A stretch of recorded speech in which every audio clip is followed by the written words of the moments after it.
I have heard you talk about your experience with Pat Riley and how quickly he kicked you out. Uncle Jerome went to the U-Haul store and you were moving.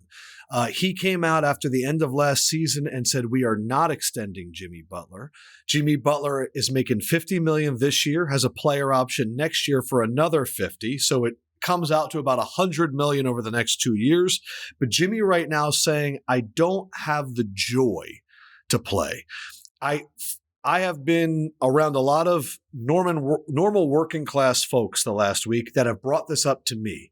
And what it seems to me is it's not resonating well with people that they're going, you're 35, you're making $100 million over the next 2 years to play a game, and you're trying to tell us that you don't have joy.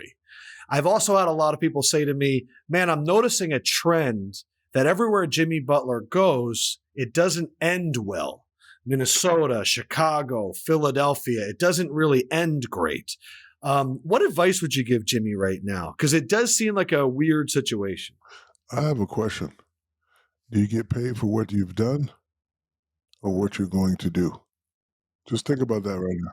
Think about that right now. And I would say Pat Riley has always paid for what you're going to do, where there are other franchises that may pay for what you've done. So Pat Riley runs the ship his way. And when you're in charge, that's the only way it should be. I said the other day, Kenny asked, would you pay, I think Charles asked, would you pay a guy 35, 55, 60? Out of respect for what he has done, I would have the conversation with him. Pat Riley showed me that respect. When I was there, I won a championship. I was due some money, and he called me in the office and he said, listen, big fella, if I give you the 25, you're not going to have no help. Whatever you want to do.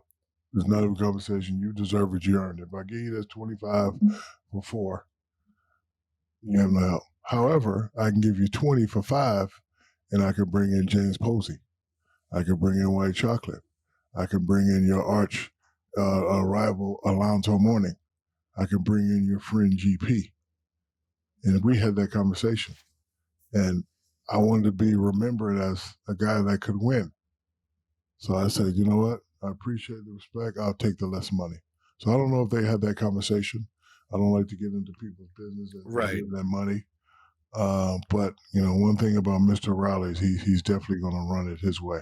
And as a player, you have the right to feel what you feel. Adam, this is how players think, right?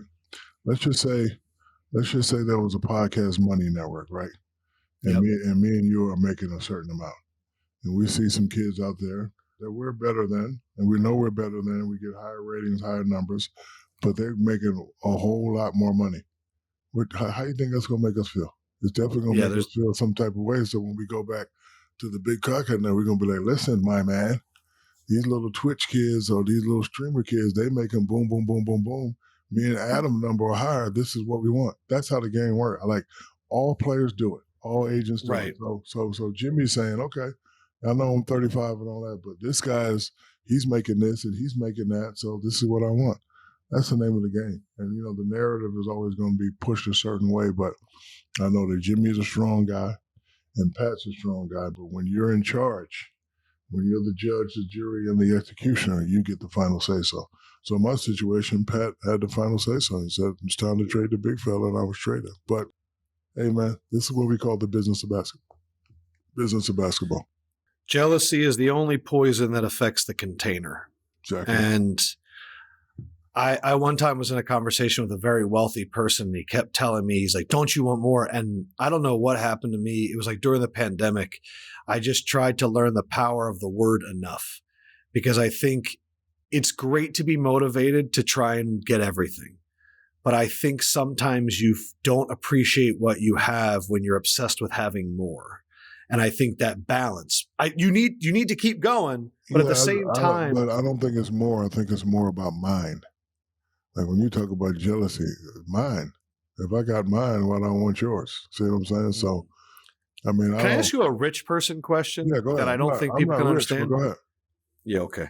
So I looked up Jimmy's career earnings. Now, what fans need to understand, a lot of this money has been spent. A lot of this money has been taxed. Yes, exactly. And a lot of this has gone to agents. So like whatever the number is, probably cut it to like 40%, 50. Right? Let's just go 50 to be fair. I'm saying 50 plus an agent plus whatever you've paid. Right. So career earnings is over 300 million, 312. Nice. So now we're at 150. Then let's say he's spent 30, 40, whatever. Like, so let's say he's at 110, right? When you're looking at a contract then that's offering you 50 and you're like, I want 60. Because I'm looking at everybody else. So you saying it's not about like the $10 million, because I don't think the $10 million is really going to have that much of an impact on you. It's not. But it's more of an ego thing. Ego and negotiations. You're going to start high. If I come back and say, just give me 50, then they'll be like, oh, well, what about 45? I want 60. And then you have a respectful conversation. Like, hey, man, I would love to give you 50, but, but I don't know if that conversation was had with me. And even though I was traded, I can credit Mr. Riley for having that conversation with me, because he also said, big man, I gave you whatever you want. You came to the city. You said you was going to give us a championship. I told you I was going to give you some new money. Here we are. However, and I had to make a decision. I don't know if they're having that conversation, but you never want to take less money. You want to take more money. It's the art of negotiation. Like, for example, when I was in Orlando, I won 150. I know I wasn't getting 150, but I won 150. So now you talk me down from what you think you can go, and then finally LA got it to 120, which was 60 in LA. You talking about 40%, and in LA it's 50%. Just, cut that in half. Yeah, I'm the one that lives in New York. I understand that. Where would you like to see him go? I would like to see him go to Golden State. That would definitely be exciting. There's part of me that wants to see him in San Antonio with Wemby and Pop. He's a very unique style of player. Like, him on the Thunder wouldn't make sense. No. Cleveland wouldn't make sense. I'm trying to think of the competitive teams right now. Like the teams that are clicking right now, he needs to go to someone that needs a piece. I like him at Golden State because when he was at Miami, he used to drive me crazy, get all the way to the lane and kick it out for a three.